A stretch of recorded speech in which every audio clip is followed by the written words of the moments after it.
सदियों से चली आ रही सतभक्ति की ऐसी धारा, ऋषियों, मुनियों, देवताओं और त्रिदेवों ने भी जिसका भेद ना पाया। भक्ति तो सभी करते हैं,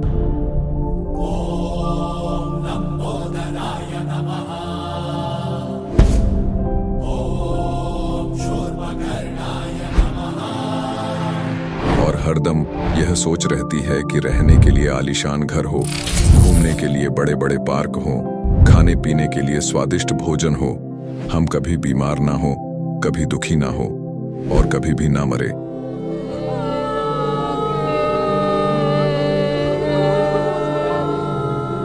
हरदम मौज मस्ती में रहे।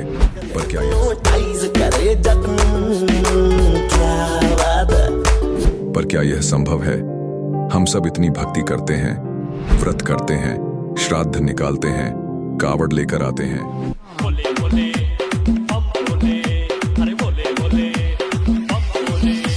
मंदिरों में जाकर मूर्ति पूजा करते हैं,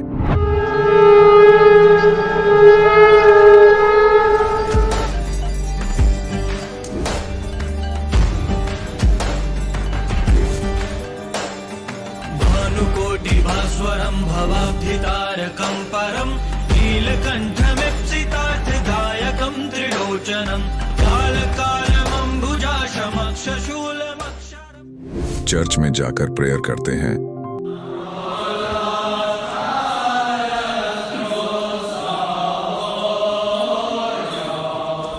मस्जिद में जाकर नमाज अदा करते हैं,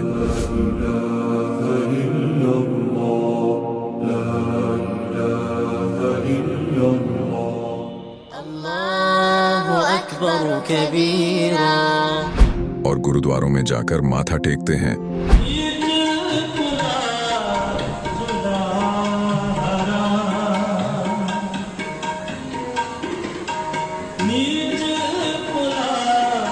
फिर भी दुखी क्यों है? लेकिन क्या आप जानते हैं वो कौन सी भक्ति है? वो भक्ति जिसने मीरा को जहर से बचा लिया, ध्रुव और प्रहलाद की रक्षा की, अंधे को आंखें और बहरे को कान दिए, कोढ़ी को काया दी, दुखियों को सुखी जीवन दिया, मरने वाले को जीवन दान दिया और लाइलाज बीमारियों को दूर किया। जब संत रामपाल जी महाराज जी से दीक्षा ले ली थी, उसके बाद जब उनका कुछ विद इन मंथ कैंसर में राहत मिली।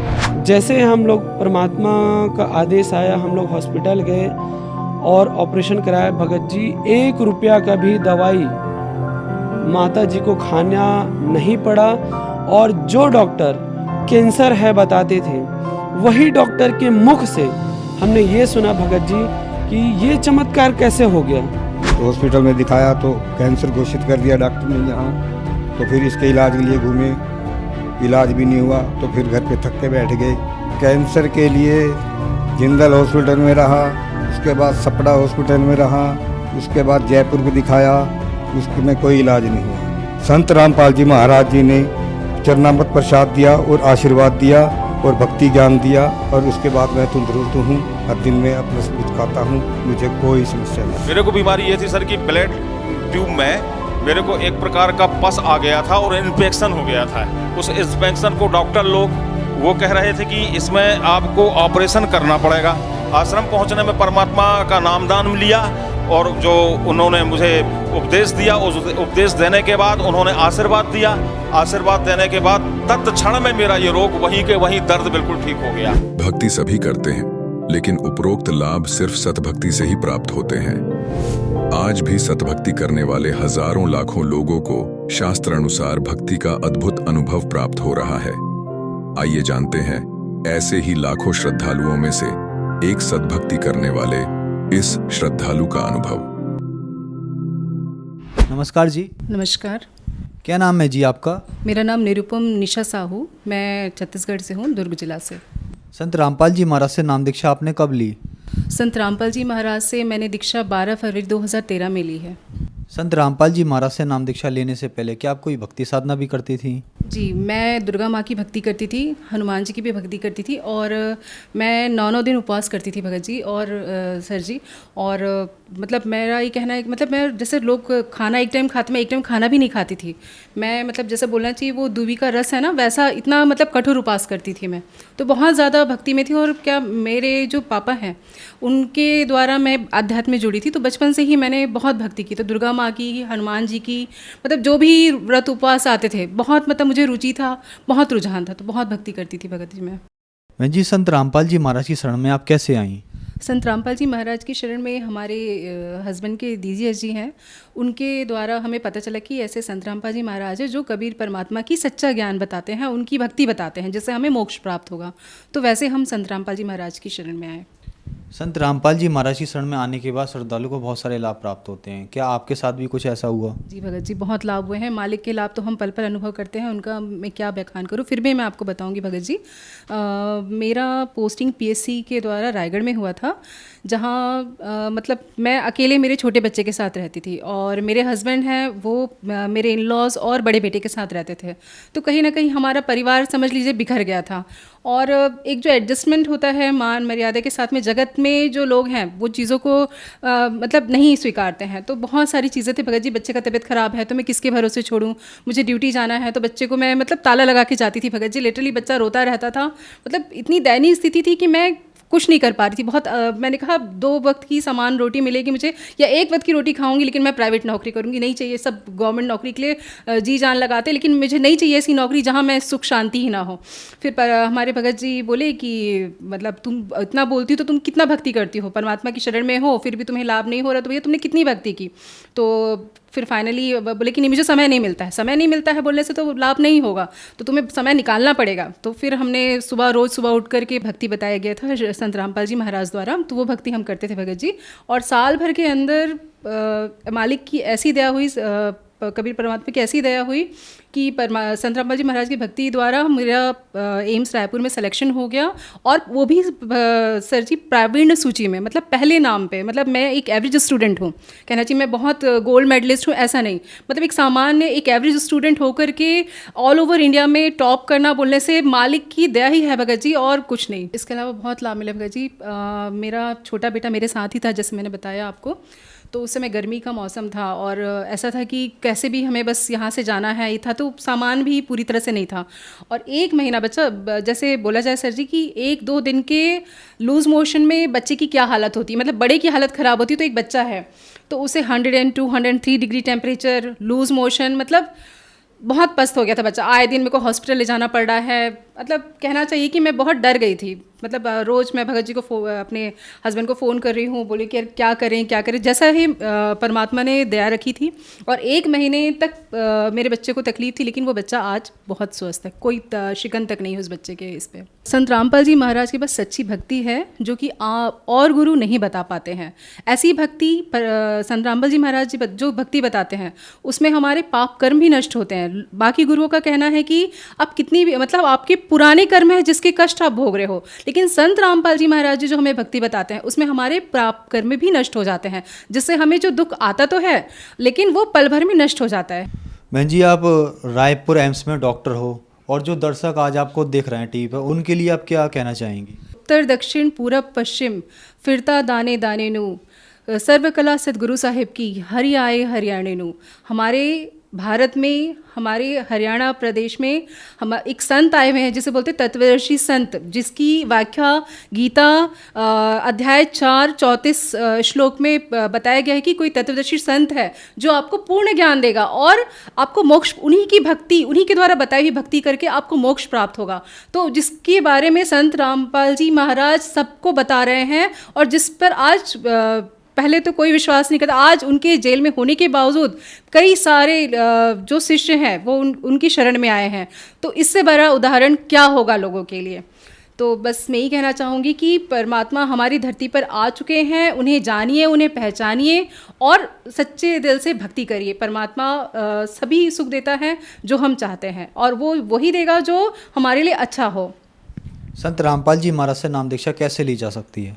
संत रामपाल जी महाराज जी से दीक्षा बहुत आसानी से ली जा सकती है। संत रामपाल जी महाराज का सत्संग आता है चैनलों पे, जिसमें नीचे एक पीली पट्टी चलती है और वहाँ एक नंबर दिया रहता है। उस नंबर पे कॉल करके हम जो हमारे निकटतम जो जिला में क्या बोलना चाहिए आश्रम है, वहाँ जाकर हम नामोपदेश ले सकते हैं। धन्यवाद जी। धन्यवाद। अब जगत गुरु तत्वदर्शी संत रामपाल जी महाराज जी के सत्संग के माध्यम से उस अद्वितीय आध्यात्मिक ज्ञान के बारे में जानते हैं जिसके माध्यम से आप भी प्राप्त कर सकते हैं ऐसे आध्यात्मिक, मानसिक और भौतिक सुख जो अभी तक आपने सिर्फ मीराबाई, ध्रुव, प्रहलाद जैसे कुछ ही भक्तों की जीवन कथा में सुने होंगे। अब सुनिए तत्वदर्शी संत के संग शास्त्र अनुकूल भक्ति सत्संग, ऐसा अद्वितीय आध्यात्मिक ज्ञान जिसका है सर्वधर्मों के पवित्र शास्त्रों में प्रमाण। जैसे मिर्च है और मिर्च का गुण है मुंह जलाना। अब कोई नो कहे क्या मिर्च जो है मुंह जलाती है, वो कहे नहीं नहीं, मिर्च मुंह थोड़ा जलाती है, वो तो गुणी है, वो गुणों से रहित है। और मिर्च में गुण तो वही है, मुंह फूकने वाला। तो ऐसे ही ये चतुरता दिखाते हैं, क्योंकि इनका उद्देश्य ही जनता को भ्रमित करके अपना उल्लू सीधा रखना है। इनको जनता से कोई लेना देना नहीं, ऐसे व्यक्तियों को। लेकिन कुछ अच्छे भी हैं जो सच्चाई भी बताते हैं कि शास्त्रों में ऐसा ही लिखा, और शास्त्र आपके रूबरू और कराते हैं। ये देखिएगा श्रीमद् देवी भागवत हिंदी टीका सहित भाग 1, इसमें संस्कृत भी साथ में है। अथ देवी भागवतम सभाष टीकम सहमात्यम। अब खेमरा श्री कृष्ण दास प्रकाशन मुंबई, खेमरा श्री कृष्ण दास प्रकाशन मुंबई। अब इसके तीसरे स्कंद पर हम आगे हैं। अथ श्रीमद् देवी भागवते भाषा टीका युक्ते तृतीय स्कंद प्रारंभते। इसके तीसरे स्कंद के 11वें पृष्ठ पर हम पढ़ेंगे। ये 11वां पृष्ठ है, ये 5वां अध्याय है, इसका 8वां श्लोक है। भगवान शंकर अपनी माता दुर्गा से कह रहे, हे माता, यदि हमारे ऊपर सदा आप दया युक्त हो तो हमको तमोगुण में किस प्रकार प्रदान किया है? ब्रह्मा रजोगुण और हरि सतोगुण युक्त किए हैं। फिर संस्कृत देखो, ये संस्कृत भी पढ़ेंगे हम, क्योंकि अब हम शिक्षित हैं। यदि दया धर्मना न सदा अंबिके कथम अहम विहित, क्यों मैं रच दिया, क्यों बना दिया? तमोगुण, मुझे तमोगुण क्यों बना दिया? कमल जय, कमल से उत्पन्न होने वाले ब्रह्मा को रजोगुण संभव, क्यों रजोगुण उत्पन्न कर दिया? सुवित सुविहित किमो सतोगुण हरि, और विष्णु जी को आपने सतोगुण क्यों बना दिया? इति सिद्धम रजगुण ब्रह्मा सतगुण विष्णु तम गुण शिव जी। तो परमात्मा कबीर देव जी ने, परमेश्वर ने स्वयं आकर यथार्थ ज्ञान दिया कि अक्षर पुरुष एक पेड़ है और सरपुरुष यानी निरंजन वा की डार, और तीनों देवा रजगुण ब्रह्मा सतगुण विष्णु तम गुण शिव जी, तीनों देवा शाखा है, ये पात्र रूप संसार। अब हम इस पवित्र गीता अध्याय नंबर 15 के श्लोक 1 से 4 और 16-17 को पढ़ेंगे। अब आसानी से समझ में आ जाएगा, कंसेप्ट क्लियर हो गया। तीनों गुण रजगुण ब्रह्मा है, सतगुण विष्णु तम गुण शिव जी। अब देखिए गीता अध्याय नंबर 15 का और श्लोक नंबर हम 2 पढ़ रहे हैं। उस संसार रूपी वृक्ष की तीनों गुण रूप रजगुण ब्रह्मा सतगुण विष्णु तम गुण शिव जी, ये विषय पर वाला शाखा। अब संस्कृत भी साथ पढ़ेंगे हम। ये तीनों शाखाएं हैं, विषय भोग तरह का दी शाखाएं, नीचे और ऊपर। अब नीचे और ऊपर कैसे? जैसे ये श्रीमद् भगवत गीता का ज्ञान पृथ्वी लोक पर बोला जा रहा था, नीचे पाताल लोक पर, ऊपर स्वर्ग लोक पर। इन 3 लोकों पर ही इन ब्रह्मा जी, विष्णु जी और शिव जी का आधिपत्य है। यहां तक इनकी एक विभागीय मंत्री समझो, ये इन 3 लोकों पर, ऊपर स्वर्ग में, नीचे पाताल तक इसकी इनकी रेंज है, इनकी जो है ना प्रभुता है, इनकी सीमा है सर्वत्र। ये देखिए नीचे और ऊपर, सर्वत्र नहीं, ऊपर फैली हुई है मनुष्य लोक में, और कर्मों के अनुसार बांधने वाली भी यही मुख्य कारण है। नीचे और ऊपर ये व्याप्त है। अब तीसरे में क्या बताया है कि इस संसार वृक्ष का गीता ज्ञान दाता ब्रह्म है, श्री कृष्ण जी में बोल रहा प्रवेश करके।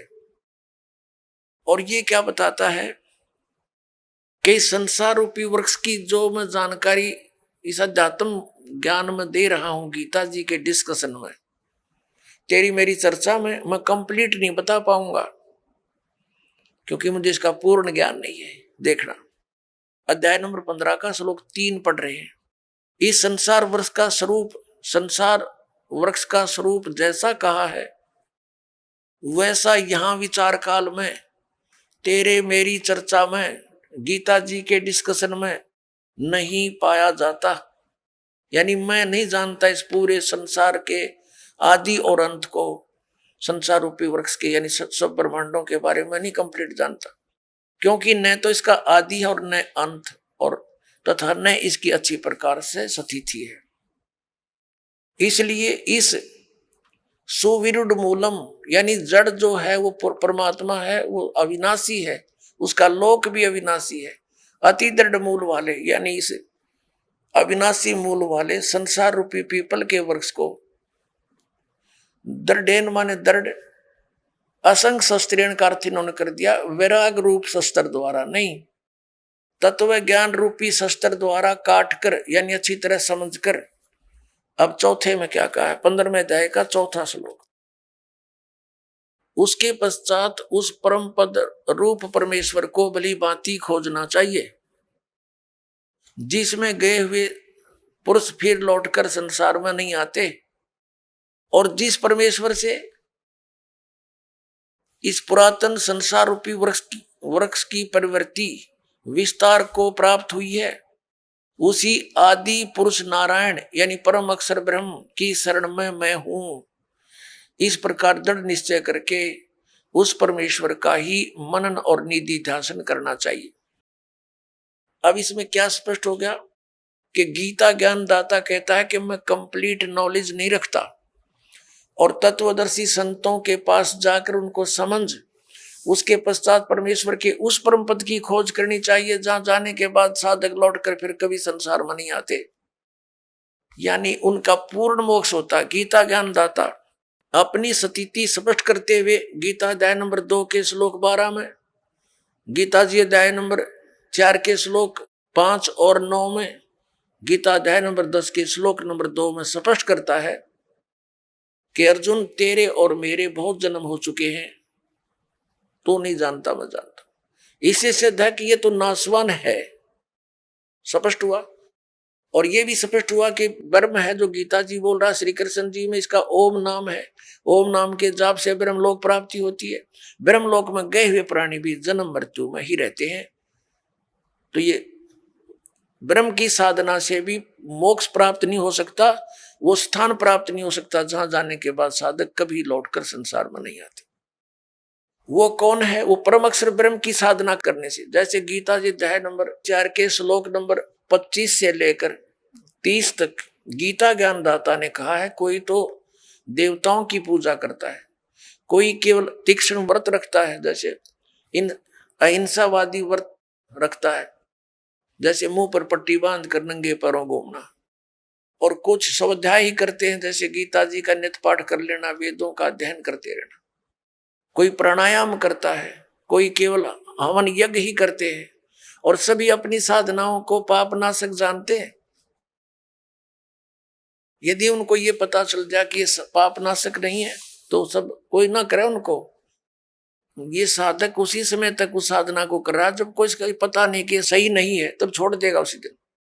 तो इसके लिए बताया कि चौथे अध्याय के 32वें श्लोक में कि इस प्रकार की जो 25 से लेकर और 30 तक जिन श्लोकों में जानकारी दी है, इस प्रकार की बहुत सारे धार्मिक यज्ञों की, धार्मिक अनुष्ठानों की जानकारी सच्चिदानंद घन ब्रह्म की वाणी में विस्तार से कही गई है। अब सच्चिदानंद ब्रह्म की वाणी क्योंकि वो परमात्मा सतलोक से चलकर आता है, अपने मुख कमल से उपदेश देता है, ज्ञान सुनाता है। वो सूक्ष्म वेद होता है, वो तत्व ज्ञान होता है। वो तत्व ज्ञान है, उसके अंदर बहुत विस्तार के साथ ये अध्यात्म मार्ग बताया गया है, अध्यात्म ज्ञान कहा गया है। अब देखिएगा अध्याय नंबर 4 पर ले चलते हैं आपको। पहले थोड़ा सा श्रीमद् भगवद गीता अध्याय नंबर 4 और श्लोक नंबर 25 में, दूसरे योगीजन देवताओं का पूजन रूप यज्ञ मन धार्मिक अनुष्ठान भली भांति किया करते हैं, पर उपासते यानी पूजन करते हैं, और अन्य योगीजन ब्रह्म साधना करते हैं, इसका यह अर्थ है। और 26 में कहा कि अन्य योगीजन श्रोत्र आदि समस्त इंद्रियों को संयम रूप अग्नि में हवन किया करते हैं, दूसरे शब्द आदि करते रहते हैं। ये समस्त विषयों को इंद्रिय रूप यज्ञ अग्नि में हवन किया करते हैं। 27 में लिखा है कि दूसरे योगीजन इंद्रियों की संपूर्ण क्रियाओं और प्राणों की समस्त क्रियाओं को ज्ञान से प्रकाशित आत्म संयम रूप अग्नि में हवन किया करते हैं, यानी कुछ तो अपने इंद्रियों को ही संयम करने में लगे रहते हैं। 28 में कहा है कि कई पुरुष द्रव्य संबंधी यज्ञ करते हैं, यानी कि तब भंडारे कर दिए, कांबड़ बांट दिए, कोई मंदिर बनवा दिया, इस तरह करते रहते हैं, और कुछ तपस्या करते रहते हैं। तो कहने का भाव ये है कि अब हम 32 पर आते हैं, अपने मतलब की बात लेते हैं। ये गीता अध्याय नंबर 4 के श्लोक नंबर 32 में क्या कहा है? इसमें क्या है कि एवं बहुविधा यज्ञा वितता ब्रह्मणे मुखे, ये ब्रह्मणे शब्द लिखा है, यह इन्होंने अनुवाद गलत कर दिया। कर्मजान विदितान सर्वान एवं ज्ञातवा विमोक्ष से, इस प्रकार और भी बहुत तरह के यज्ञ माने धार्मिक अनुष्ठान ब्रह्मणे मुखे, इन्होंने वेद की वाणी में कर दिया, ये गलत कर दिया।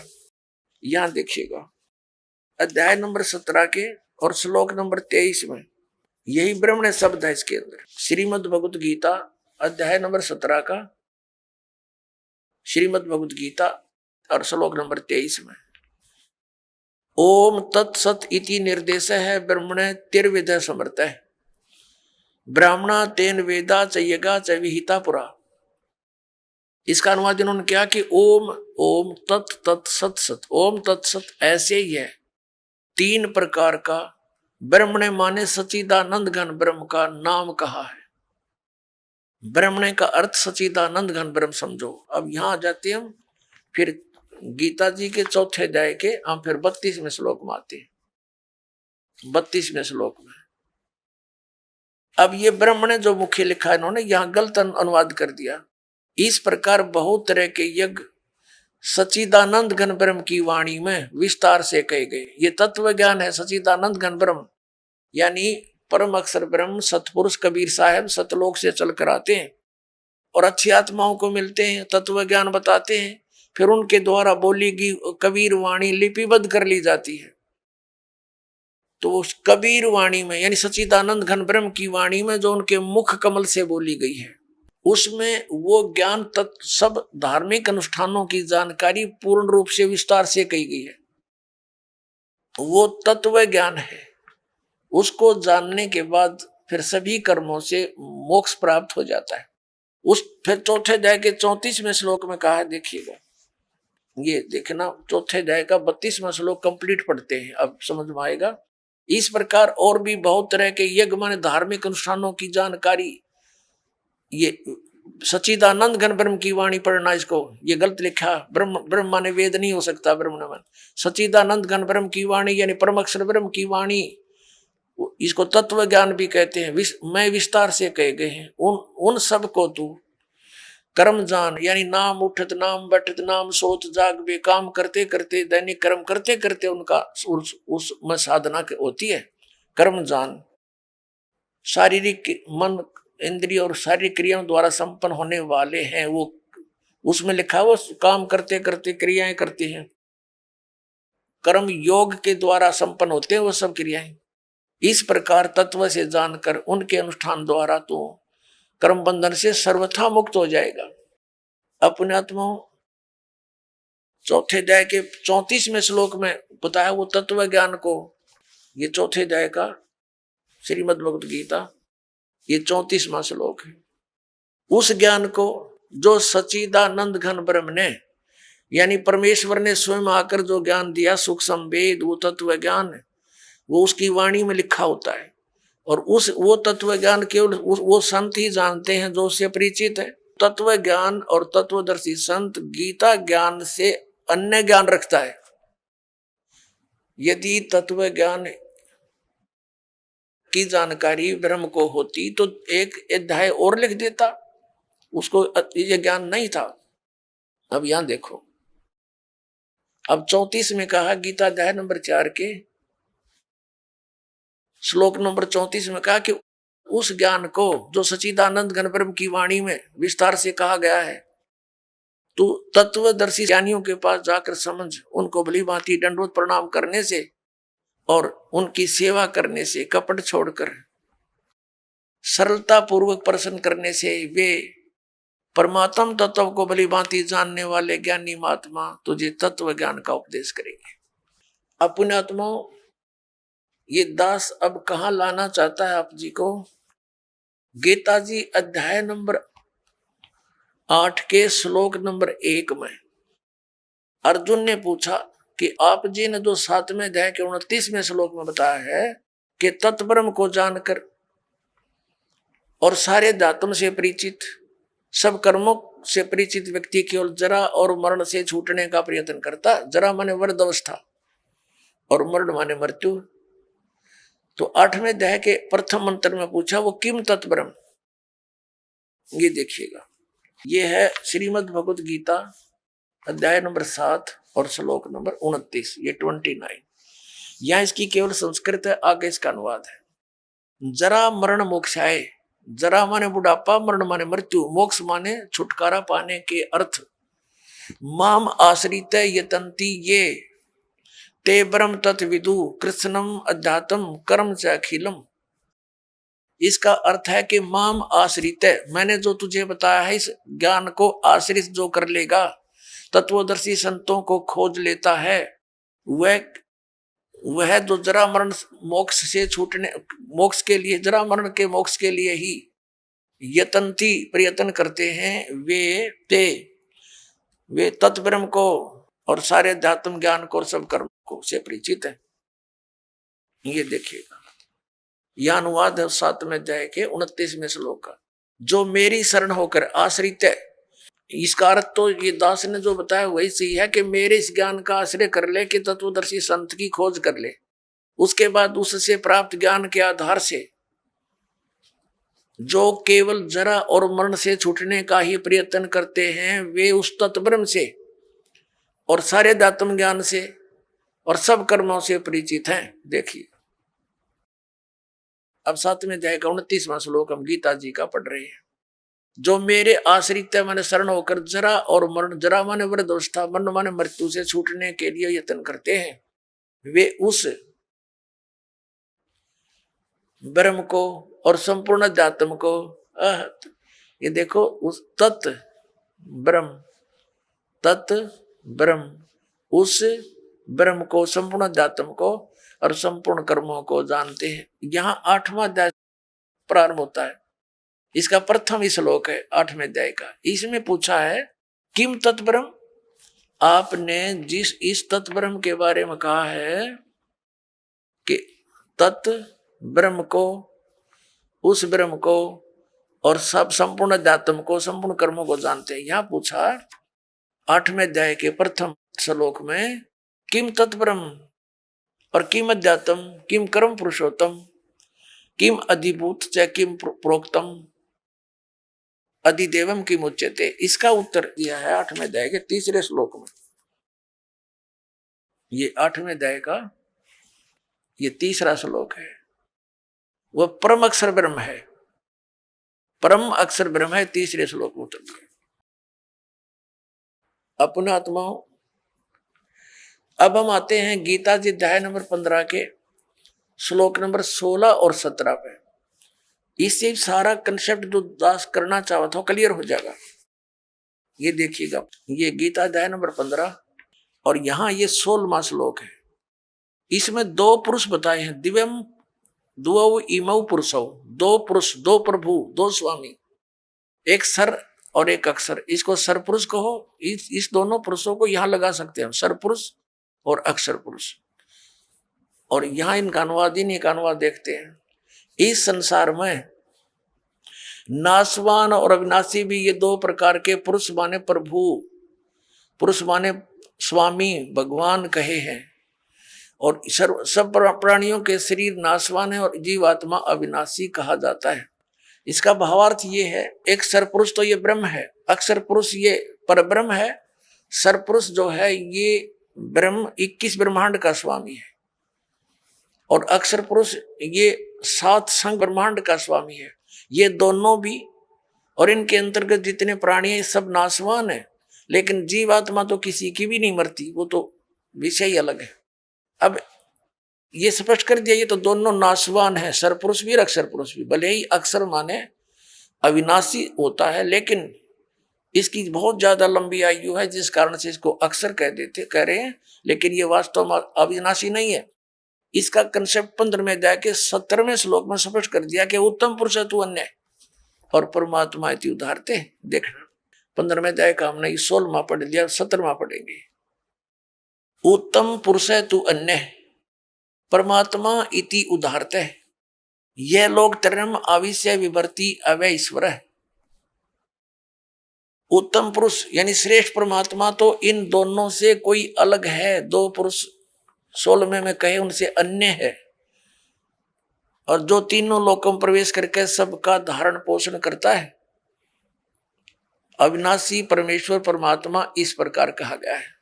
अपने आत्मा, अभी आपने उल्टा लटका हुआ संसार रूपी वृक्ष देखा, ये देखिएगा, ये उल्टा लटका हुआ संसार रूपी वृक्ष है, और इसके ऊपर न जड़ नीचे को तीनों गुण रूपी शाखा है।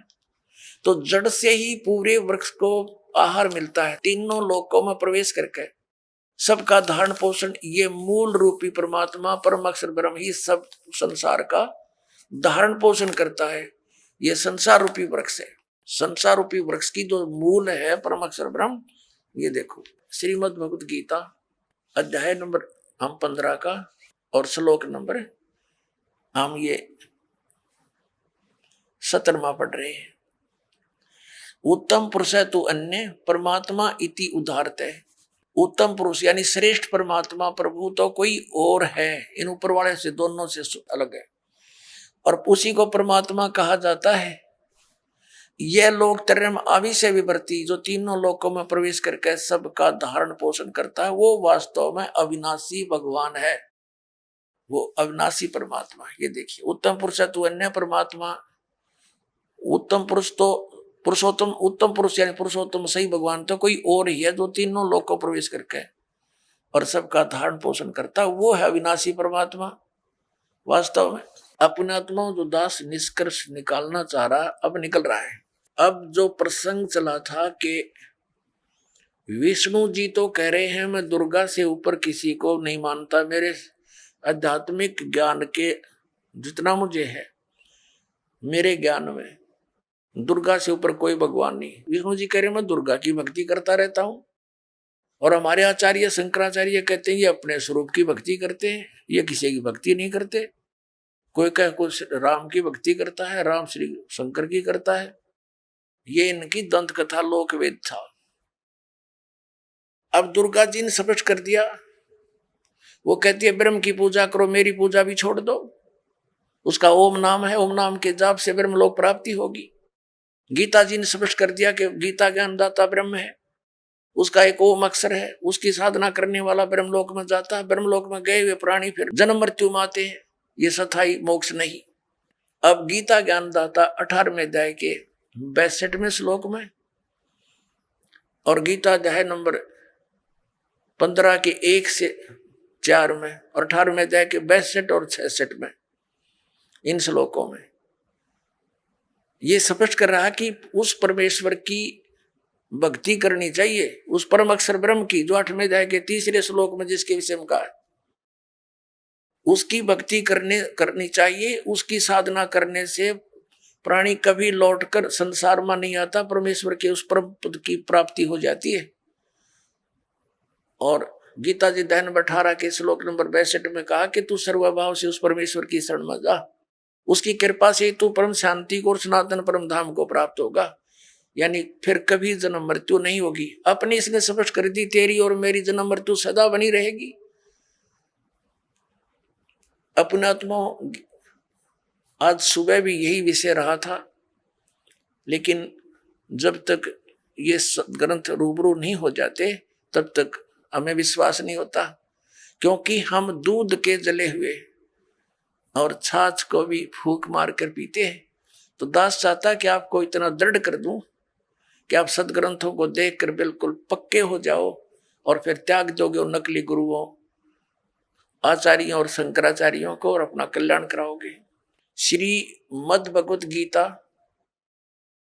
अध्याय नंबर 8 के श्लोक नंबर 3 में स्पष्ट हो गया कि वो परम अक्षर ब्रह्म है। श्रीमद् भगवत गीता अध्याय नंबर 15 के श्लोक नंबर 1 से 4 और 16-17 में स्पष्ट हो गया कि ऊपर को जड़ तो पूर्ण परमात्मा है, अक्षर पुरुष उसका तना है, सरपुरुष डार है, तीनों गुण रजगुण ब्रह्मा सतगुण विष्णु तम गुण शिव जी, ये संसार रूपी वृक्ष की शाखा है। और ये भी स्पष्ट हो गया कि सबका धारण पोषण करने वाला वास्तव में विनाशी परमात्मा परम अक्षर पुरुष है, परम अक्षर ब्रह्म है।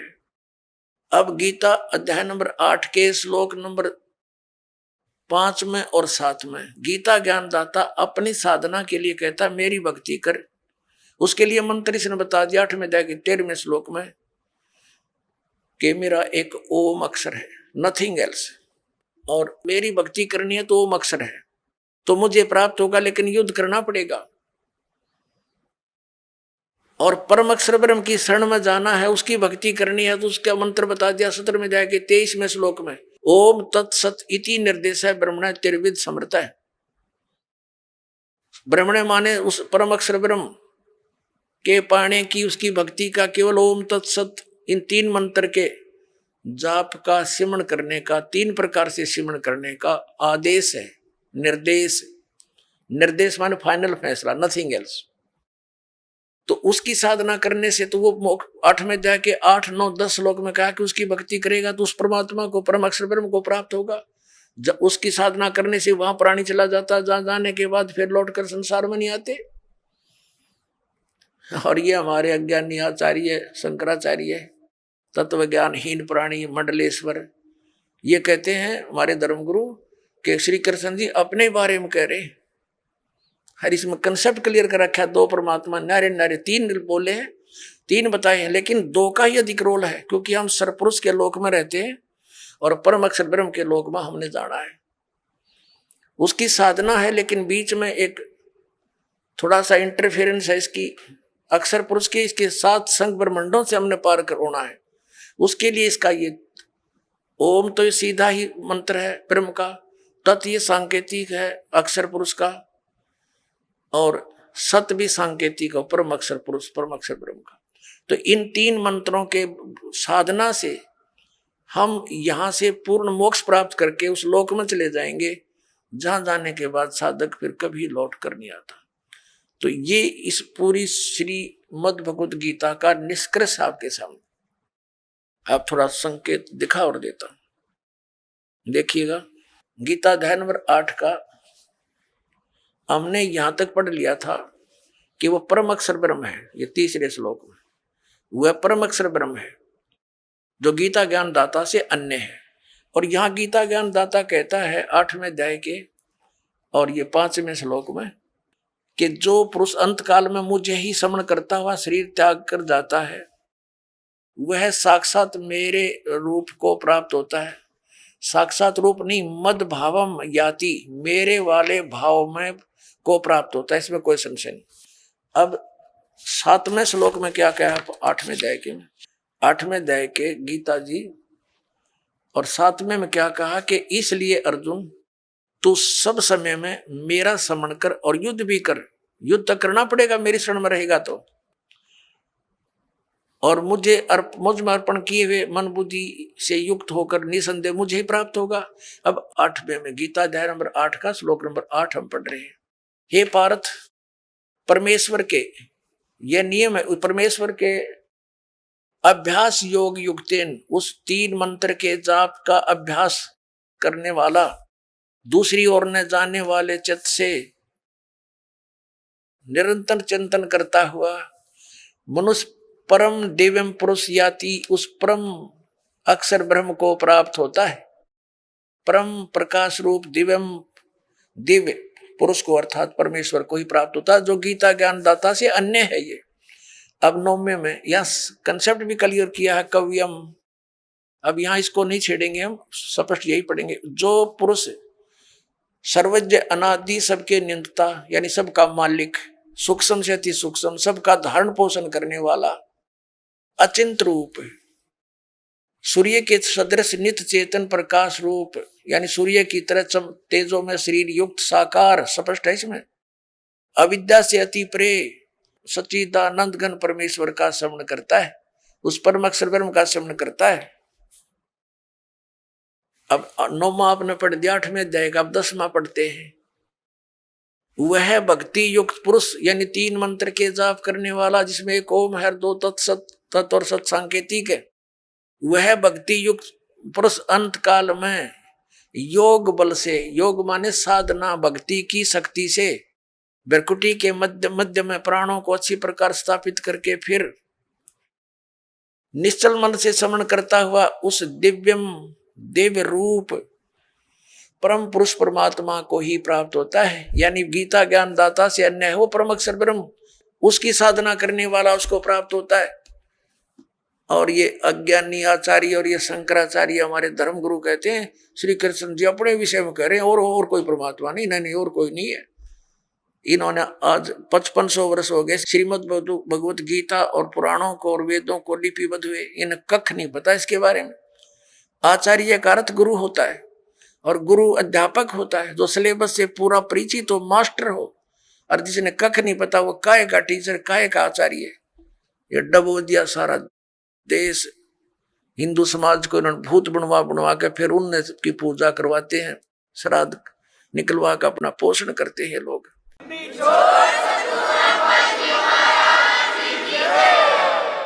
अपने आत्माओं, ये तो कंसेप्ट क्लियर हुआ कि श्रीमद् भगवत गीता अध्याय नंबर 18 के श्लोक नंबर 62 में और 66 में गीता ज्ञानदाता ब्रह्म है, सरपुरुष है, अपने से अन्य उस परम अक्षर ब्रह्म की शरण में जाने को कहता है। वो परम अक्षर ब्रह्म कौन है ये दास बताओगा। वो कबीर साहब है, वो काशी के अंदर धाणक रूप में, जुल्हे रूप में आया था, जिसको एक कवि कह करके हमने उनका इतिहास बंद कर रखा था। ये परम अक्षर ब्रह्म है। उन्होंने 600 वर्ष पहले वो ज्ञान दिया था जो आज हमारे सदग्रंथों में विद्यमान है। और ये हमारे आचार्य और शंकराचार्य श्री शंकर देव श्री विष्णु जी को अजन्मा, अजरो अमर, इनके कोई माता पिता नहीं बताते। और पुराणों के अंदर इनके इतिहास में लिखा कि इनके माता पिता हैं, इनकी जन्म मृत्यु होती है और इनको ये भगवान बताते हैं। शिव पुराण के अंदर लिखा कि तुम ब्रह्मा और विष्णु तुम भगवान नहीं हो, तुमने अपने आप को भगवान मान लिया।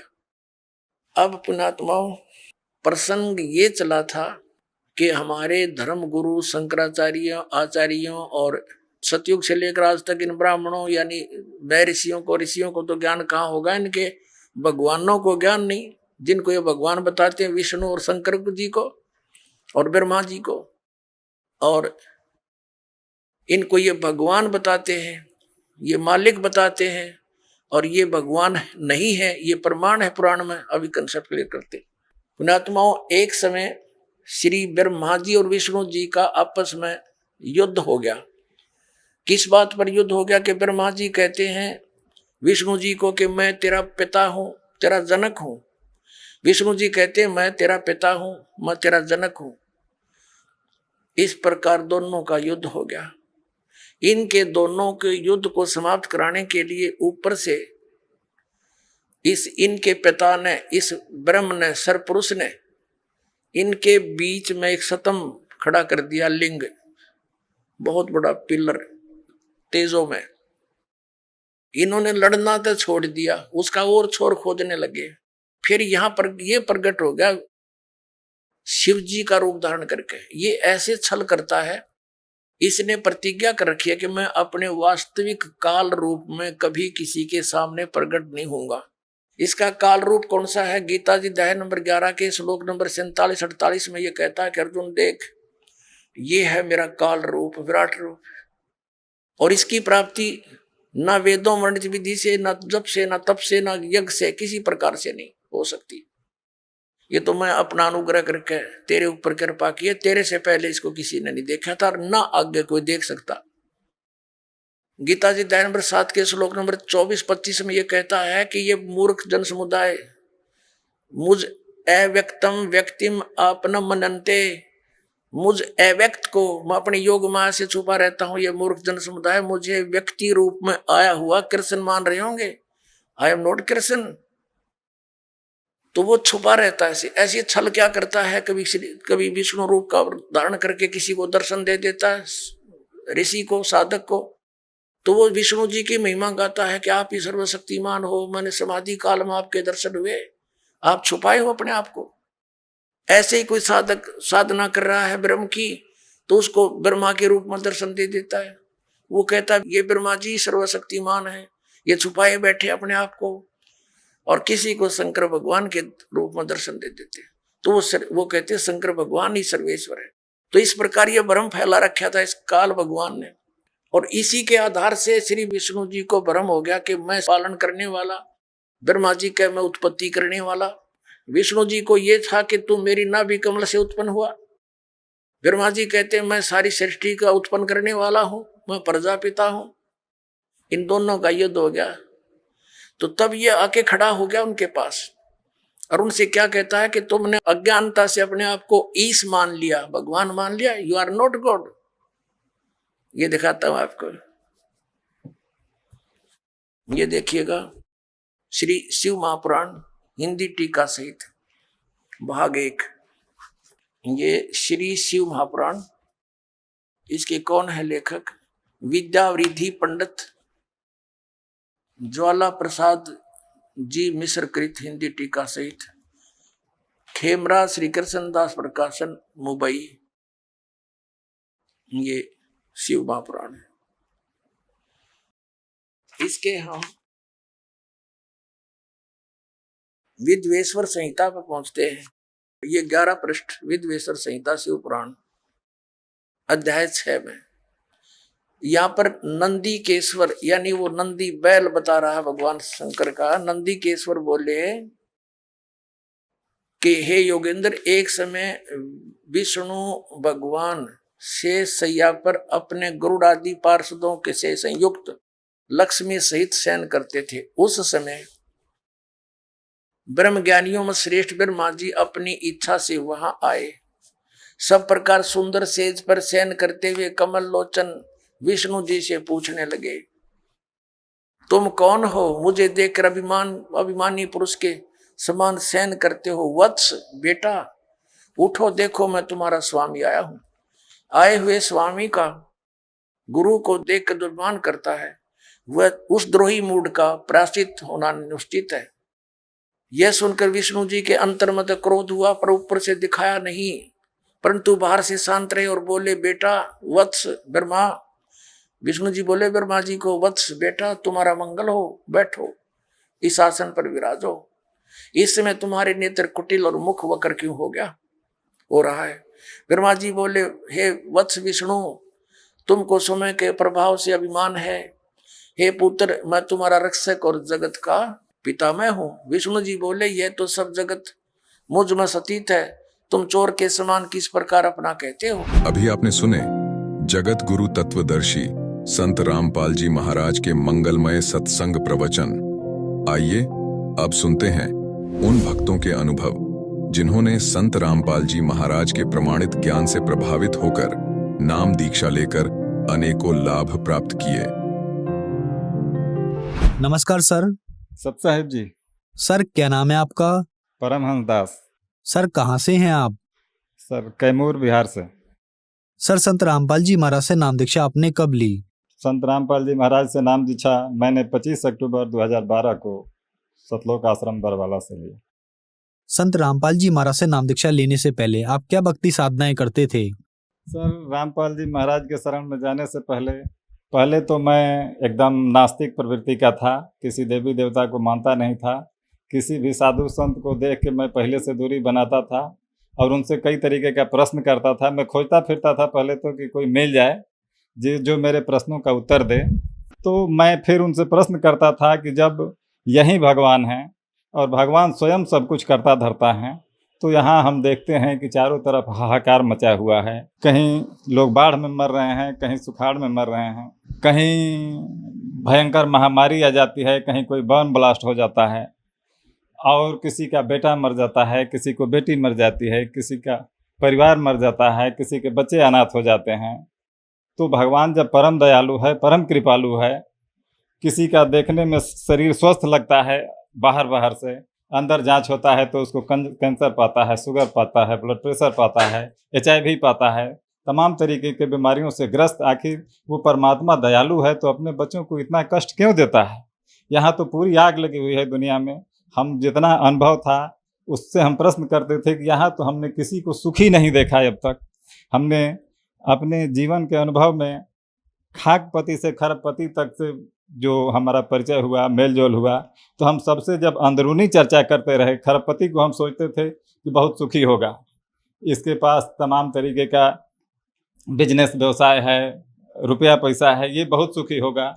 लेकिन उसकी भी जब अंदरूनी बातचीत होती थी तो पता चलता था कि इसी के घर में कोई नशा करता है, नशा से परेशान है, तो किसी को असाध्य बीमारी लगी है, उससे परेशानी है।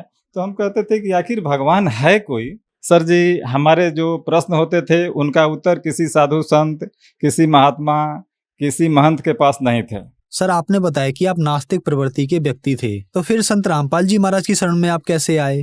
सर ये बहुत विचित्र कहानी है। हमको घर में बहुत सारा परेशानी हो गया था। हमारी माता जी जो थी वो विहंगम योग सदाफल देव से जुड़ी हुई थी। वो लोग भी आते थे, तो वो लोग भी हमारे प्रश्नों का उत्तर उचित नहीं दे पाए और इतना ज़रूर बताए कि ये सदाफल देव जी की भक्ति करने से और ये गायत्री मंत्र का जाप करने से और नाक पर ध्यान लगाने से सारा जो परेशानी है, भूत प्रेत का बाधा है, वो ठीक हो जाएगा। फिर भी मेरी माँ, मैं देखता था कि वो तमाम तरीके के ओझामती तांत्रिकों के चक्कर में पड़ी रहती थी। ये भूत परेशान कर रहा है, वो प्रेत परेशान कर रहा है। तो इसके बाद माँ को सदाफल देव का भक्ति करते करते कैंसर का रोग हो गया। कैंसर का इलाज तो सर जी आप जानते हैं कितना महंगा होता है। अब उनका जांच कराते कराते बनारस BHU से लेके पटना कैंसर संस्थान, महावीर कैंसर संस्थान तक हम एकदम माली खस्ता हाल हो गए। परेशानी जब बढ़ने लगी तो थोड़ा ये होने लगा कि भाई आखिर हम परेशान क्यों हो रहे हैं। तो हमको एक आदमी बताया कि आप चर्च के प्रार्थना में चलिए, आपको वहाँ से राहत मिल जाएगी। मैं चर्च के प्रार्थना में जाने लगा तो मैं बाइबिल को भी पढ़ने लगा।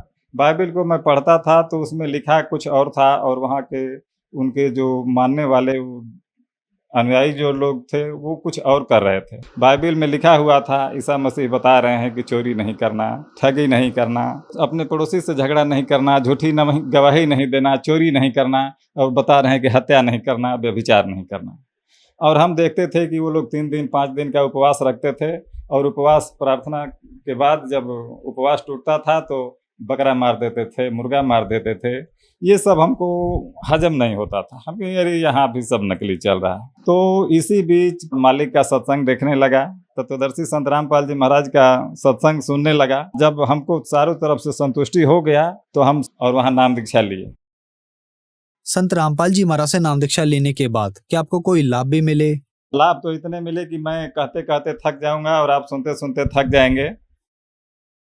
कहते हैं कि हमारे घर में जो वास्तव में प्रेत बाधा था हमको तब पता चला जब हम रामपाल जी महाराज से नाम दीक्षा लेके घर गए तो हमारे पूरे परिवार को वो जो आत्मा वहाँ रहती थी, हमारे घर में बुरी आत्मा, वो सबको दिखाई पड़ने लगी साक्षात। और सबसे बोलती थी, रोती थी कि अब मैं इसी घर में रहता था, मैं अब कहाँ जाऊँ। सर जी आप विश्वास नहीं करेंगे, लेकिन ये आंखों देखी बात है। अब चारों तरफ हम कहें कि अब तो हमारे घर में गुरुजी आ गए, अब तो तुम आ नहीं सकते, तो अब चारों तरफ से उसको रास्ता नहीं मिला तो छत के रास्ते कूद के आया। तो हम देखते हैं कि गुरुजी, हम दौड़े दौड़े गए, नीचे से हम दौड़े दौड़े गए कि अरे तो आ गया। तो गए तो देखे कि गुरुजी लाठी से उसको पीट रहे हैं और खूब चिल्ला रहा है। वो जो बुरी आत्मा थी वो चिल्ला रही थी और कूद के फिर छत के रास्ते से ही भाग गया। और उसके बाद जो हमारे घर में बीमारी परेशानी वो सारी चीज़ें जो हुआ करती थी वो सब ठीक हो गई। बीमारी हमारे गला में बहुत दर्द रहता था और यहाँ पेट में दर्द रहता था। इसके बाद हमारे 2 बच्चे हैं, बेटा हैं 2 एक बेटी है। तो दोनों बेटों को बारी बारी से पेट में दर्द होने लगा, पथरी हो गया। और उससे पहले जो ओझामती से लोग हमारी भगतमती दिखाई थी तो बोले थे कि आपके घर में बहुत खराब आत्मा रहती है और वो बारी बारी से सबको मार डालेगी, आप लोग को ये घर छोड़ना पड़ेगा। तो हम लोग जब परम संत रामपाल जी महाराज के शरण में गए, जब उनके द्वारा बताई हुई भक्ति साधना करने लगे तो परमात्मा की दया से सबकी बीमारी ठीक हो गई। सर सबसे पहले तो मुझे लाभ मिला कि मैं नशा बहुत करता था, शराब भी पी लेता था और गुटखा तो बहुत खाता था सर। एक दिन में एक पैकेट का खा जाता था, एक पैकेट में 70 गुटखा आता था। मैं एक दिन में 24 घंटा में 70 गुटखा खा जाता था, जिसके वजह से मेरे गला में जब रात को सोता था तो दर्द होता था और उस दर्द से मैं एकदम घबरा जाता था कि मैं तो हो सकता है कैंसर हो गया, गुटखा खाने से कैंसर होता है, कैंसर हो गया, मैं मर ही जाऊंगा। तो उस समय एकदम शपथ लेता था कि अगले सुबह से तो मैं इसको हाथ नहीं लगाऊंगा। और जब सुबह होता था तो उस बात को मैं भूल जाता था और डर के मारे डॉक्टर से फिर जांच कराने नहीं जाता था कि कहीं वास्तव में कैंसर निकल गया तो मेरी माँ कैंसर से मर गई तो मैं भी अब तो चिंता में मर जाऊंगा और इतना पैसा कहाँ से आएगा कि इतना दवा कराऊंगा। तो वो भी मालिक की दया से सब कुछ ठीक हो गया। उससे पहले मेरा शरीर बहुत क्रीस था, आँख धंसे हुए थे, गाल पिचके हुए थे, मैं 2 रोटी से ज़्यादा नहीं खा पाता था। परम संत रामपाल जी महाराज के दया से इस दास का पूरा शरीर का कायाकल्प ही हो गया है। आज मैं जो आपके सामने खड़ा हूँ उन्हीं की कृपा से खड़ा हूँ। सर तमाम तरीके के परेशानी बीमारी से हमारी आर्थिक स्थिति पूरी तरीके से ख़राब हो गई थी। ऐसी स्थिति थी हमारी कि किसी से अगर उधार पैसा ले लिया 10-20 हज़ार रुपया और अगर वो मांग रहा है तो किसी से ले कहीं देना होता था। हमारे पास इतना पैसे नहीं होते थे कि हम अपने पैसे से उसको दे दें। कई जगह से कई लाखों रुपए कर्ज से मैं डूब गया था और यही सोचता था कि अब ये कर्जा हमसे पूरा हो पाएगा कि नहीं हो पाएगा इस जीवन में। लेकिन परम संत रामपाल जी महाराज के शरण में जाने के बाद मेरी एक छोटी सी दुकान है और दुकान से और ऐसे भी आप सर जी विश्वास नहीं करेंगे, हमारे घर में ऐसे भगतमती खोलती थी, बक्सा खोलती थी, अटैची खोलती थी, कोई दूसरा सामान खोजती होती थी, उसमें रखे रखे गड्डी के रुपये मिलते थे। पूर्ण परमात्मा रामपाल जी महाराज की दया से हमारी स्थिति धीरे धीरे ऐसी ठीक हुई कि जो मैं कर्जदार था, आज के डेट में जिनको हमारे अड़ोस पड़ोस में सर पता कर दीजिए, जिसको ज़रूरत होता है वो 1 लाख 2 लाख रुपए का वो सबसे पहले हमारे दरवाजे पर आता है। परम संत रामपाल जी महाराज की कृपा से हमारी बेटी की शादी जो है वो बिना 1 रुपये के लेन देन के, दहेज रहित, बिना बैंड बाजे, बिना किसी दिखावे के अच्छे घर में शादी हो गई। लड़का इंजीनियरिंग किया हुआ है, खेत प्रॉपर्टी भी बढ़िया है, बिजनेस भी उनका बढ़िया है और परिवार भी बहुत बढ़िया भगत परिवार मिला है। हमारी बेटी आज बहुत खुशहाल है, ये मालिक की दया से संभव हुआ है। सर संत रामपाल जी महाराज से नाम दीक्षा लेने के बाद आपको बहुत सारे लाभ मिले, तो जो दर्शक आज आपको टीवी पर देख रहे हैं और वो भी संत रामपाल जी महाराज से नाम दीक्षा लेना चाहते हैं तो कैसे ले सकते हैं? सर जी आज के डेट में बहुत सारे टीवी चैनलों पर रामपाल जी महाराज के सत्संग आते हैं, उनके नीचे एक पट्टी चलती रहती है जिन पे बहुत कई सारे नंबर लिखे होते हैं। उन नंबरों पर फ़ोन करके और अपने नज़दीकी नामदान सेंटर का पता करके नाम दीक्षा ले सकते हैं। धन्यवाद जी। सब सही।